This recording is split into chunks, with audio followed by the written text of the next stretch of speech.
হঠাৎ করে টেস্ট ক্রিকেটে নেতৃত্বে ছেড়ে সবাইকে অবাক করে দিয়েছিলেন মহেন্দ্র সিং ধোনি।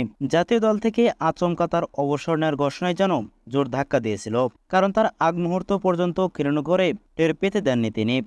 এবার আইপিএল থেকে অবসর নিয়ে তিনি এই সিদ্ধান্ত নেন কিংবা কবে নেবেন, সেটা এখন ভারতীয় ক্রিকেট পাড়ায় কোটি টাকার প্রশ্ন।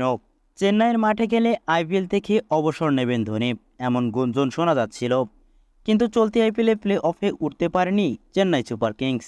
তাহলে এবার কি অবসর নেবেন ধোনি, নাকি আরও 1-2 মৌসুম দেখা যাবে তাকে? এই প্রশ্নে ঘোরাফেরা কাটছে ভক্তদের ওপর। গত আইপিএল শেষে ধোনি অবসর নিয়ে জল্পনা বাড়ছিল। এবার শিরোপা জেতার পর নিজেই জানিয়ে দিয়েছিলেন যে আইপিএলের 17তম মৌসুমে খেলবেন তিনি। কিন্তু এবার তেমন কিছুই শোনা যায়নি তার মুখে, তাই কৌতূহল আছে আরও দ্বিগুণ।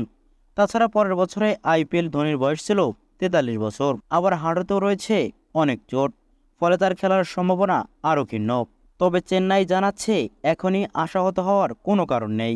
একটি সর্বভারতীয় গণমাধ্যমকে চেন্নাই সুপার কিংস তরফে জানানো হয়েছে, আপাতত রাঁচিতে নিজের বাড়ি ফিরে গিয়েছেন ধোনি। কয়েকটা মাস সময় নেবেন তিনি, তারপর আইপিএল খেলা নিয়েই চূড়ান্ত সিদ্ধান্তের কথা জানাবেন তিনি।